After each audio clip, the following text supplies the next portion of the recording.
Single heart beat scan ఒక్క second లోనే world class 640 slide CT scan ఇప్పుడు మీ vista imaging Banjara hills లో. కాకినాడ దగ్గర వెంకటకృష్ణాపురం అని ఒక చిన్న విలేజ్.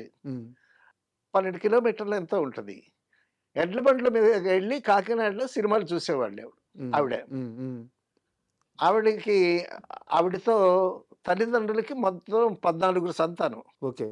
14 సంతానంలో 10 మంది చనిపోయారు. అప్పట్లో మెడికల్ ఫెసిలిటీస్, బాల్య మరణాలు ఎక్కువగా ఉండేవి. సో 14 మందిలో 10 మంది చనిపోతే 9 మిగిలారు. ఈ 9లో 3 ఆడపిల్లలు, ఒక అబ్బాయి. ఈ 9లో కూడా ఆఖరిది ఈ అమ్మాయి సూర్యకాంతం ఆఖరిది. ఇప్పుడు సూర్యకాంతం గారు అనే కూడా రాట్లా నాకు. సూర్యకాంతం అంటే అదొక బ్రాండ్. మీది వేర్లేదు సార్, మీరు నేరుగా వారితో సినిమాలు చేస్తున్నారు కాబట్టి మీకంటూ నేరుగా పరిచయం ఉంది కాబట్టి. కాలమారిందులో పనిచేసాము. ఆవిడ సూర్యకాంతం యాక్ట్ చేసింది. విశ్వనాథ్ గారు is a serious director sir. అన్ని పర్ఫెక్ట్ గా వచ్చే లేదా అదేదైనా చూస్తుంటాడు. ఆవిడ వచ్చిందంటే పక్కన ముచ్చట్లు పెట్టుకుంటూ ఉంటుంది, అందరితో ముచ్చట్లు పెట్టుకుంటుంది.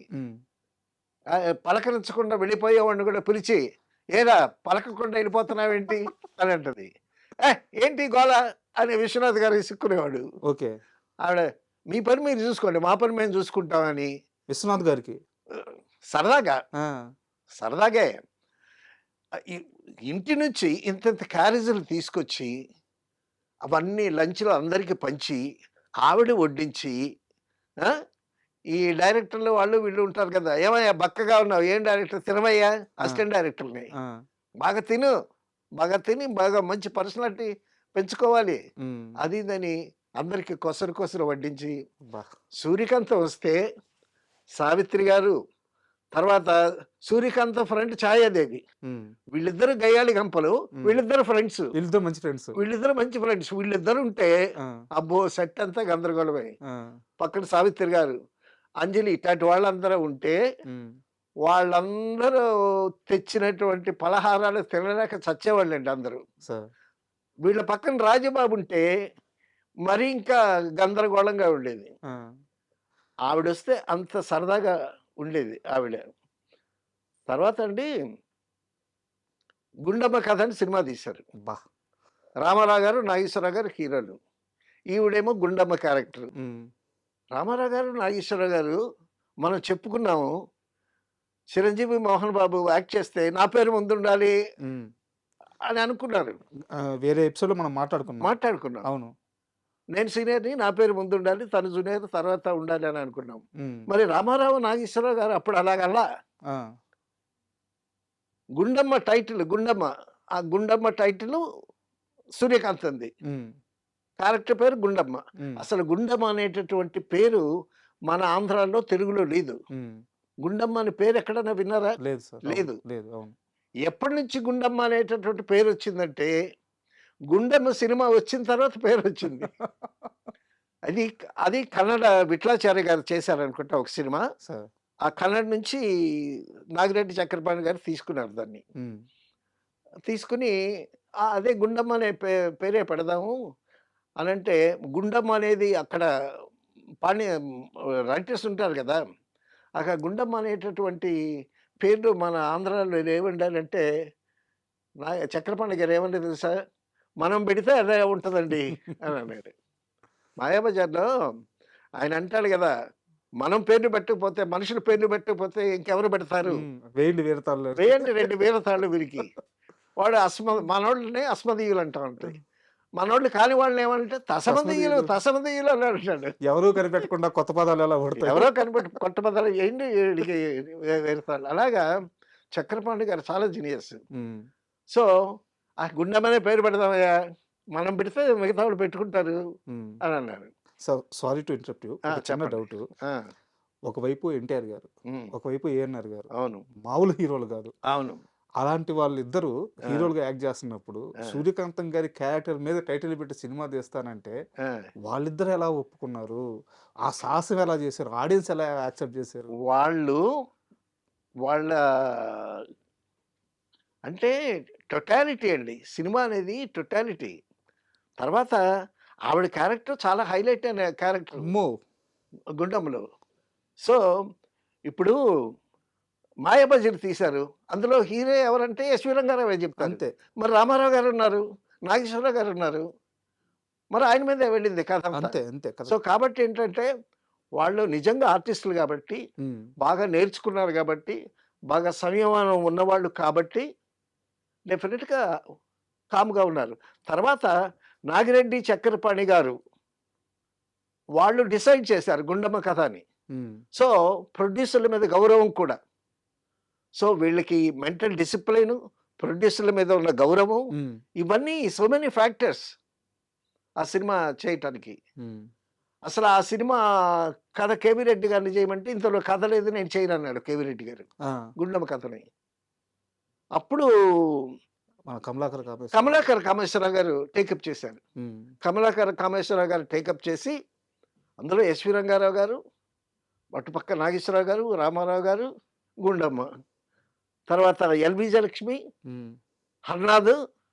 సో అద్భుతమైనటువంటి కాస్టింగ్ అంతా పెట్టి ముఖ్యంగా రమణారెడ్డి గారు. ఆ! రమణారెడ్డి గారు. సో హ్మ్. లెజెండ్స్ అన్నమాట అందరూ. ఆ!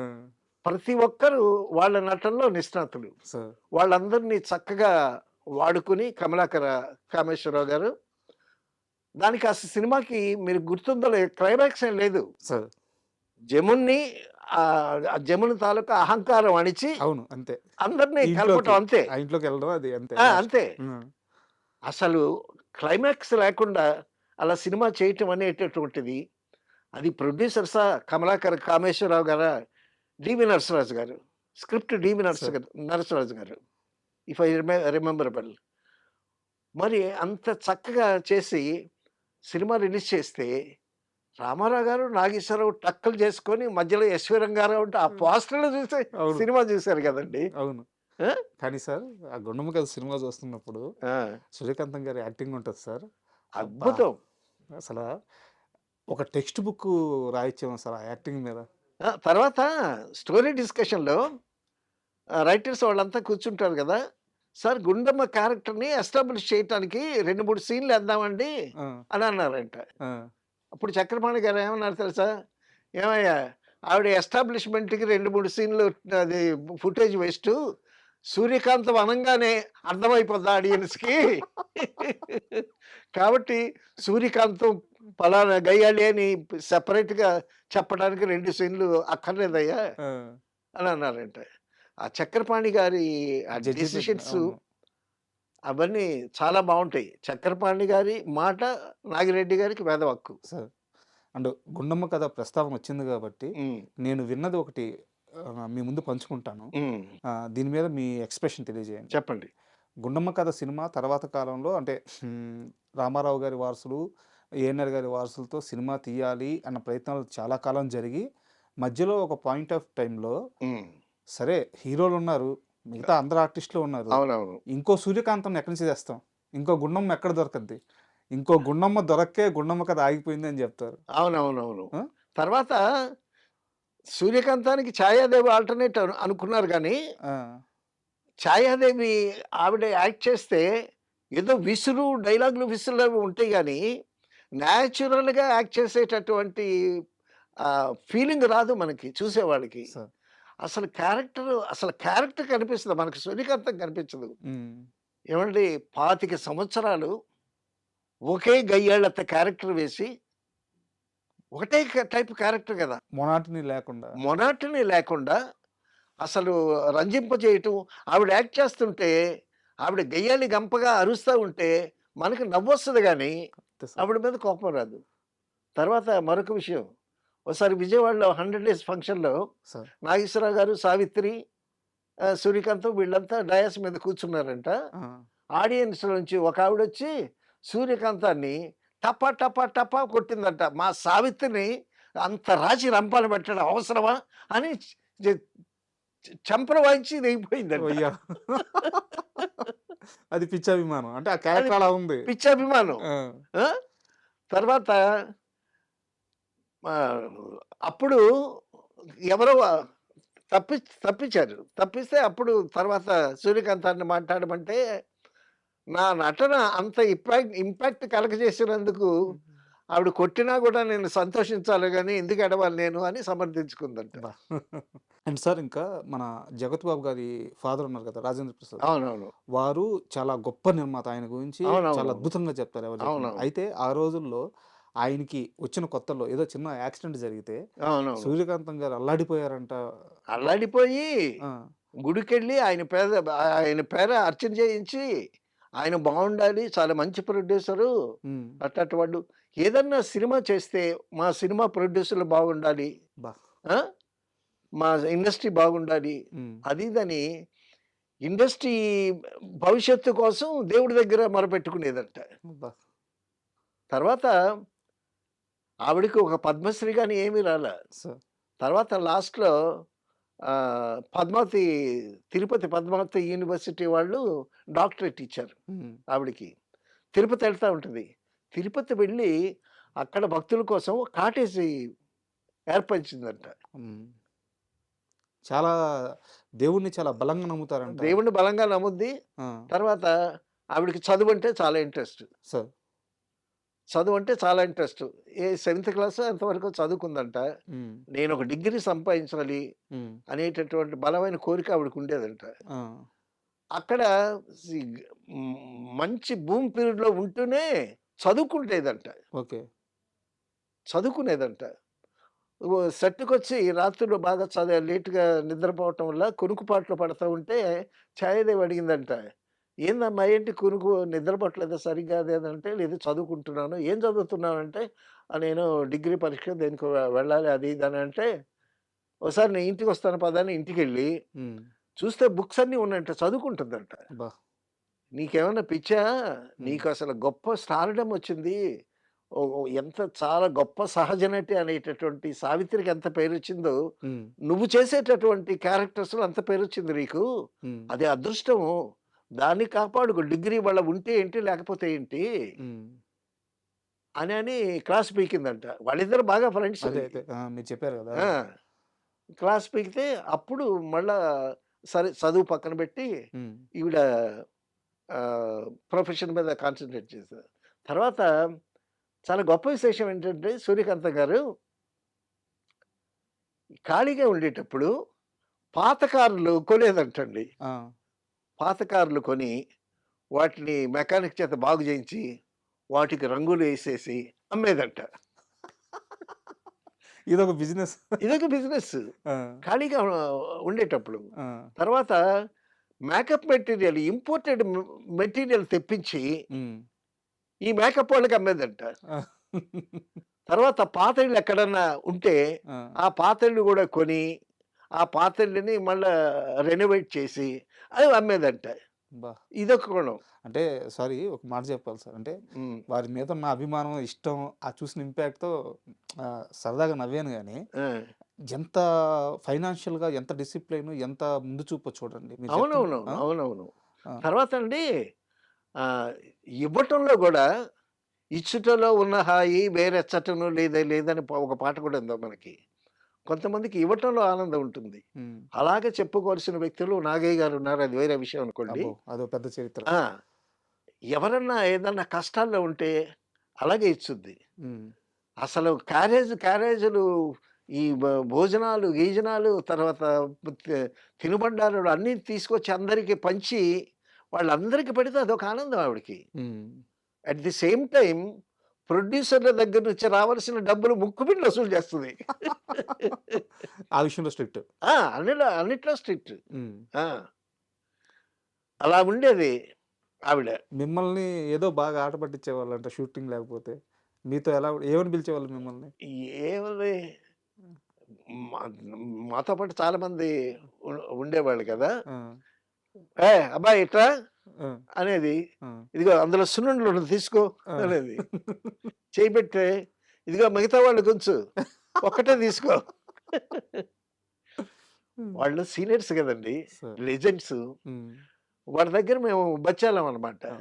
సో, వాళ్ళ దగ్గర ఎట్టా ఉండాలో అట్టగా ఉండేవాళ్ళం. అలాగని అసిస్టెంట్ డైరెక్టర్స్‌ని, ఆర్టిస్ట్‌ని, టెక్నీషియన్స్ అందరిని చాలా బాగా ఒక 10 రోజులో ఒక షెడ్యూల్ అయిపోయిందనుకోండి. షెడ్యూల్ అయిపోయిన తర్వాత హీరోలు గాని, హీరోయిన్స్ గాని మీరు పండగ చేసుకోండి అని ఒక 10,000 అలాగ ఇచ్చేసేవాళ్ళు వాళ్ళు. హ్మ్. షెడ్యూల్ అయిపోయిన తర్వాత. అంటే షెడ్యూల్ హ్యాపీగా ఫినిష్ అయింది. హ్మ్. సో, టెక్నీషియన్స్ గదా! వాళ్ళు లెస్ పెయిడ్ అని చెప్పి ఆ విధంగా చూసేవాళ్ళు. టెక్నీషియన్స్‌ని అంత ప్రేమగా చూసేవాళ్ళు. ఎవరికన్నా ఏదన్నా ఇబ్బందొచ్చిందనంటే, "ఏంది అట్టా ఉన్నావు? మొఖం వేలాడేసుకొని ఉన్నావు" అనంటే, "లేదమ్మా, ఈ నెల అది కట్టుకోవడానికి డబ్బులు లేవు." "సరే డబ్బులు వచ్చిన తర్వాత మళ్ళీ తిరిగిస్తావా?" ఆ! అని చెప్పి ఇచ్చేది. శ్రీకాంత్ గారు. ఆ! ఆ! డబ్బులు ఇవ్వటంలో ఎంత పద్ధతిగా ఉంటదో, రాబట్టుకోవడంలో కూడా అంత స్ట్రిక్ట్. అందులో ప్రొడ్యూసర్స్ దగ్గర ఆ బ్యాలెన్స్‌లన్నీ చక్కగా రాబట్టుకుంటది. హ్మ్. ఏమనంటే, "ఏమయ్య డబ్బులివ్వా?" అని ఆవిడ మాటకే వీళ్ళు ఇస్తానమ్మా, ఇస్తానమ్మా" అంటారు. గుండెలు అదిరిపోతాయేమో. అదిరిపోతాయి. సో, హ్మ్. అంత చక్కగా తన కెరీర్ చేస్తూ చిత్రం ఏంటంటే పిల్లలు లేరు. సో పెంచుకుంది. అబ్బాయిని హ్మ్. పెంచుకుంది. ఈ మధ్యనే ఆ అబ్బాయి కూడా ఏదో ఇంటర్వ్యూలో చెప్పాడు ఆవిడ గురించి. సో తర్వాత ఒక చిన్న గెట్ టుగెదర్‌లో ఆహ్, సుమ, జూనియర్ ఎన్టీఆర్ వీళ్ళందరూ కూర్చున్నారు. హ్మ్. రాజమౌళి గారు కూడా కూర్చున్నట్టున్నారు. హ్మ్. కూర్చుంటే ఏదో జోకేసింది సుమ. సుమ. ఆ! జూనియర్ ఎన్టీఆర్ మీద. జోకేస్తే ఈయన రిటార్డ్ ఇచ్చాడు. సుమ సినిమాల్లో ఒక వేషం వేస్తే ఒక గయ్యాళి అత్తలాగా, ఛాయాదేవిలాగా, సూర్యకాంతంలాగా, అవును. సూర్యకాంతంలాగా అది దాని పక్కన రాజీవ్ కూడా హ్మ్. అన్‌పెక్కడ్ హస్బెండ్ లాగా వేస్తే అంటే జూనియర్ ఆర్టిస్ట్ ఈ జనరేషన్ హీరోస్ కూడా సో సూర్యకాంత్ సినిమాలు పాత సినిమాలు చూస్తుంటారు గదా! ఖాళీగా ఉండేటప్పుడు. ఆ! సో, అవును. ఆవిడ పెర్ఫార్మన్స్ అంతా చూసి అంత జ్ఞాపకం తెచ్చుకొని సూర్యకాంతాన్ని సుమకి ఇటువంటి పాత్ర సినిమాలు ఇస్తే బావుంటుంది అని ఒక గెట్ టుగెదర్‌లో ఆయన చెప్పటం. అవునవును సార్. ఈ సందర్భం జరిగింది. అవును. జరిగింది. అవును. జరిగింది. సూర్యకాంత్ ఒక సినిమాలో రేలంగి గారి పక్కనేస్తది. హ్మ్. పక్కనేస్తే రేలంగి ఏదో టూర్ చేసుకొని వస్తాడు. వస్తే చాన్నాళ్ళకొచ్చాడు గదా! ఆ! హ్మ్. సో, భర్తతో కాస్త నైట్ ఎంజాయ్ చేద్దాం అనేటటువంటి కోరిక డెఫినిట్‌గా ఉంటుంది గదా! భార్యకి. ఆ సీను. ఆ సీను. ఆ! ఆ సీన్‌లో ఒకటే గది ఇద్దరు పిల్లలు గూడా పండుకొని ఉంటారక్కడ. ఆ! ఆ! ఈవిడ రేలంగి గారిని చూపిస్తారు ముందు. డోర్ తెరుచుకొని సూర్యకాంతం వస్తదండి. ఆ! 2 జడలేసుకొని ఆ! ఒక హ్మ్. పిల్లలాగా తయారయ్యి వచ్చి "ఏమిటి ఈ అవతారం ఎందుకు ఈ సింగారం" అని ఈయన పాడతాడు. ఆ! ఆవిడ చూచి చూచి కళ్ళు కాయలే కాచాయి చుక్కలా నీ తండ్రి ఊడిపడ్డాడు అని ఆవిడ పాట పాడుతూ అభినయం చేయటం. ఆ రేలంగేమో కౌంటర్స్ ఇవ్వటం. అస్సలు ఆ తలుపు తీసుకొని 2 జడలు అవును. వేసుకొని, మల్లెపూలు పెట్టుకొని, అసలు సూర్యకాంతం ఎంటర్ అయ్యేసరికండి, అసలు థియేటర్ హ్మ్. గొల్లుమని నవ్వులే నవ్వులు, నవ్వులే నవ్వులు. సో, అంత, అంత హాస్యాన్ని గూడా పండించింది సార్. ఆవిడ. అయితే నేను విన్నది సార్. హ్మ్. ఆమెకి తొలుత తెలుగు సినిమాల్లో గాకుండా హిందీ సినిమాల్లో నటించాలని కోరికుండేదంట. ఆ! ఆ! అస్సల ఇప్పుడు కాకినాడ నుంచి అప్పుడు 'చంద్రలేఖ' సినిమా తీస్తున్నారు జెమినీ వాళ్ళు. ఆ! వాళ్ళకేమో బాగా జనాలు కావాలి. పెద్ద లార్జ్ స్కేల్‌లో సినిమా తీస్తున్నారు. జనాలు కావాలి. పేపర్‌లో పబ్లిసిటీ ఇచ్చారు. మాకు జనం కావాలి. యాక్ట్ చేయటానికి ఇంట్రెస్ట్ ఉండేటటువంటి వాళ్ళు మెడ్రాస్ రావచ్చు జెమినీ స్టూడియోస్‌కని అంటే, ఆ పేపర్ చూసి కాకినాడ నుంచి ఇద్దరు అమ్మాయిలు బయలుదేరుతున్నారు. హ్మ్. బయలుదేరుతూ సూర్యకాంతాన్ని అడిగారు. వస్తామనంటే, "ఆ! పదండి" అని ఎళ్ళిపోయింది. వాళ్ళతో పాటు. వాళ్ళతో పాటు ఎళ్ళిపోయింది. ముందు ఆలోచన లేదు. లేదు. ఆ! సినిమాలు ఆవిడకేంటంటే, ఈ డిటెక్టివ్ నవల్స్ చదవటం, ఆ! హిందీ సినిమాలు ఎక్కువ చూసేది. ఓకే. హిందీ సినిమాలంటే చాలా ఇంట్రెస్ట్. హ్మ్. హ్మ్. ఆమె వెళ్ళిపోయింది. వెళ్ళిపోతే వాళ్ళు జెమినీ స్టూడియోలో వాళ్ళేం చేశారు, మీరందరూ ఉండాలి, ఇన్నాళ్ళు పని చేయాలి, అది ఇది అని చెప్పి వీళ్ళ చేత అగ్రీమెంట్ చేయించుకున్నారు. హ్మ్. అగ్రీమెంట్ చేయించుకుంటే అగ్రీమెంట్ మీద సంతకాలు పెట్టింది. పెట్టిన తర్వాత అలా ఖాళీగా ఉండేటప్పుడు పుల్లయ్య గారి దగ్గరికెళ్లారు వీళ్ళు. ఆ! పుల్లయ్య గారి దగ్గరికెళ్ళి ఆహ్, నేను సినిమాలో యాక్ట్ చేయటానికొచ్చాను అనంటే, అప్పుడు పుల్లయ్య గారు 'నారద నారది' అని ఒక సినిమా చేస్తున్నాడు. సరే "ఓ చిన్న వేషం ఎయమ్మా" అని అన్నారు. నేను హిందీ సినిమాలో యాక్ట్ చేయాలని వచ్చాను. జెమినీ వాళ్ళ పెద్ద సంస్థ కదా! వాళ్ళు హిందీ సినిమాలు తీస్తారు. అందుకోసం వచ్చాను నేను అనంటే, "అమ్మా! ఇప్పుడు నువ్వు రాక రాక ఇవాళే వచ్చావు. అప్పుడే ఆ! ఉట్టికెక్కలేని స్వర్గానికి అన్నట్టు ముందు మా సినిమాలో చిన్న వేషం ఎయమ్మా" అనంటే సరే అని వేసిందంట.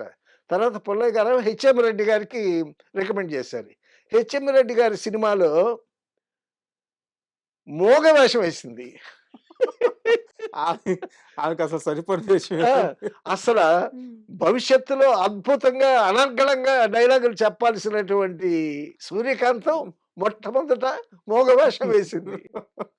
అది ఎలాంటి సంఘటనలు కొన్ని కొన్ని మీరు చూడండి. చెప్తుంటే సార్ ఆ! తెలుస్తుంది ఏంటంటే సినిమాల్లోకి వెళ్ళాలని ప్రయాణం మొదలు పెట్టలేదు. ఎవరో హ్మ్. వెళ్తుంటే కాకతాళీయంగా వాళ్ళు పిలిస్తే వాళ్ళతో పాటు వెళ్ళిపోయారు. అవునవును. అయితే దీన్నేమంటారంటే సార్ సినిమా లాక్కుంది.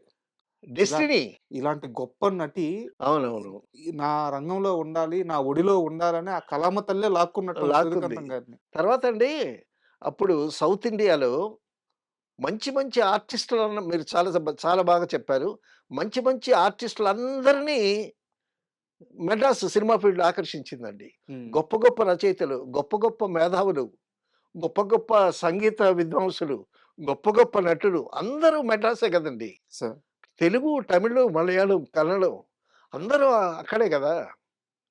అక్కడ పాండ్య బజార్‌లో నారాయణ కేఫ్ అని ఒకటుండేదండి. హ్మ్. సాయంకాలం పూట ఆర్టిస్టులందరూ సిఎస్ఆర్, లింగమూర్తి, నారాయణరావు పెద్ద పెద్ద ఆర్టిస్టులు వీళ్ళందరూ అక్కడ కాఫీలు తాగి, అక్కడ ముచ్చట చెప్పుకొని, తర్వాత ఒకరికి ఏదన్నా అవసరం ఉంటే ఆ హెల్ప్‌లు గూడా చేసుకొని, హ్మ్. ఆ విధంగా అంత వైభవంగా పెరిగింది సినిమా రంగం. సార్. ఆ సినిమా రంగం సౌత్ ఇండియాలో ఉండేటటువంటి కళాకారులందరిని ఆకర్షించింది. కన్నడ కంటి రాజకుమార్ గూడా అక్కడే ఉండేవాడు. హ్మ్. ఎంజీఆర్, శివాజీ గణేష్‌ను తర్వాత మలయాళం హీరోలు 'ప్రేమ్ నజీర్' వాళ్ళందరూ అక్కడే ఉండేవాళ్ళు గదా! హ్మ్. సో, మేమక్కడ ఉన్నాం గదా! We enjoyed a lot. Sir. అది ఒక స్వర్ణయుగం. అది కళామ తల్లి అందరిని ఆకర్షించింది అని అన్నారే! అది that is true. Sir. So, అయ్ ఆ విధంగా ఒక మంచి నటిని ఆవిడ ఇష్ ఆవిడ యాక్టింగ్ గురించి మనం చెప్పాలంటే ఆవిడ సహజ నట, విలక్షణమైన నట, గయ్యాళి గంప క్యారెక్టరా ఆవిడ యాక్ట్ చేస్తా ఉంటే కోపంగా అందరిని తిడతా యశ్వరం గారిని పట్టుకుని కూడా బా బా అంటుంటే సార్ మీరిందాక ఒక మాటన్నారు. ఆ! సూర్యకాంతం గారికి పద్మశ్రీ రాలేదు. డాక్టరేట్ వరకు వచ్చింది అని జెప్పేసి. అవునవును. ఇప్పుడు గూడా మాట విలక్షణ నట, సహజ నట అని జెప్పేసి. అసల సూర్యకాంతం అనే పేరే గొప్ప అవార్డ్ సార్. ఆ పేరుకు ముందు ఏ అవార్డ్ చేరినా ఆ అవార్డ్‌కి అందం. తర్వాత మురళీమోహన్ గారు ఎంపీగా ఉండేటప్పుడు ఆయన బాపు రమణ గారి స్టాట్యూ అవన్నీ పెట్టించాడక్కడ. హ్మ్. తర్వాత సూర్యకాంతం గారంటే గూడా ఆయనకిష్టం. హ్మ్. ఎందుకంటే అటువంటి నటన చేయటానికి ఏకైక నటి శిరోమణి ఆవిడ. అంతే గదా సార్. సూర్యకాంతం ఇది గూడా పెట్టించాలనుకున్నాడు. స్టాట్యూ పెట్టించాలనుకున్నాడు కాకినాడలో. హ్మ్. అప్పుడేంటంటే ఈయన రాజమండ్రి ఎంపీగా ఉండేవాడు. హ్మ్. ఇప్పుడు కాకినాడ అనంటే ఇక్కడ పొలిటీషియన్స్ ఏమన్నా ఫీల్ అవుతారేమో, మా ఏరియాలోకొచ్చి నువ్వు పెట్టడం ఏంటని హ్మ్. అనుకుంటారని ఆయన మానేశాడంట. సార్. సో, ఇప్పటికైనా సరే కాకినాడ ఆర్టిస్ట్‌లకి చాలా పెద్ద ప్రసిద్ధి. ఇప్పటికైనా ఆవిడ అభిమానులున్నారు. అయ్యో! ఆహ్, నటీనటులున్నారు. వాళ్ళైనా ఇప్పటికన్నా ఆవిడకి ఒక విగ్రహం కాకినాడలో పెట్టొచ్చు తప్పకుండా. చాలా గొప్ప మాట జెప్పారు సార్. ఎందుకంటే ఆమె ఒక లెజెండరీ నటి. అలాంటి అంటే ఆమె వదిలిపోయిన ఆ చరిత్ర ఇప్పటికి గూడా అట్టాగే అజరామరంగా నిలిచిపోయింది ఆమె చరిత్ర. తర్వాత సో, గొప్ ఈ ఇంటర్వ్యూ ద్వారా హ్మ్. ఏ ప్రభుత్వాలైనా సరే, అవునవును. అలాంటి గొప్ప నటి విగ్రహం బెట్టి ఆమెని గౌరవించుకోవడం 100% మంచి పద్ధతి, మంచి కార్యక్రమం. డెఫినెట్‌గా. ఇది జరగాలని నేను కోరుకుంటున్నాను డెఫినెట్‌గా. సార్. డెఫినెట్‌గా. అండ్ ఫైనల్‌గా సూర్యకాంతం గారి గురించి ఆవిడని తలుచుకుంటేనే మనకి నవ్వొస్తది. ఆ! సో, తర్వాతండి హీరోలు రావచ్చు, హీరోయిన్‌లు రావచ్చు, ఎంతమందో రావచ్చు గానీ, సూర్యకాంతం లాంటి గయ్యాళి క్యారెక్టర్స్ ఉన్న సినిమాలు కూడా రావచ్చు. కానీ సూర్యకాంతం గారి లాంటి ఒక అద్భుతమైనటువంటి నటి ఇక వస్తదనేది కళ్ళండి. Correct sir. కరెక్ట్ మాట మాట్లాడారు. డెఫినెట్. ఎందుకంటే అసలు రీప్లేస్‌మెంట్ అనేది అసాధ్యం అలాంటి నటులు. అవును. సో, ఒక గొప్ప నటి గురించి, ఒక లెజెండరీ యాక్టర్స్ గురించి చాలా అద్భుతంగా చెప్పారు. ఇలాంటి విషయాలు మాతో పంచుకుంటున్నందుకు మేము చాలా అదృష్టవంతులం. Thank you. Thank you very much. Thank you. And for more videos, Please subscribe to iDream channel. Subscribe to iDream Media. Please subscribe to iDream. Please subscribe to iDream. Please subscribe iDream. And please subscribe to iDream. For more videos, subscribe to iDream. please like, share and subscribe to the channel. Congratulations, iDream. Subscribe to iDream. Subscribe to iDream. So subscribe to iDream Media. iDream ki iDream team andarki huge congratulations. Please subscribe iDream Media. Please subscribe to iDream. Subscribe iDream. Please subscribe to iDream. iDream అంటే నా కళల channel subscribe చేసుకున్న నోరు తిరుగుతలేదు, మీరైతే గంట గుర్తు కొట్టండి. For more such videos, please subscribe to iDream. Subscribe to iDream. Please subscribe to iDream. Please subscribe iDream Media. Please do subscribe to iDream. Please subscribe to iDream Media. For best entertainment and information, please subscribe iDream. And don't forget to subscribe to iDream.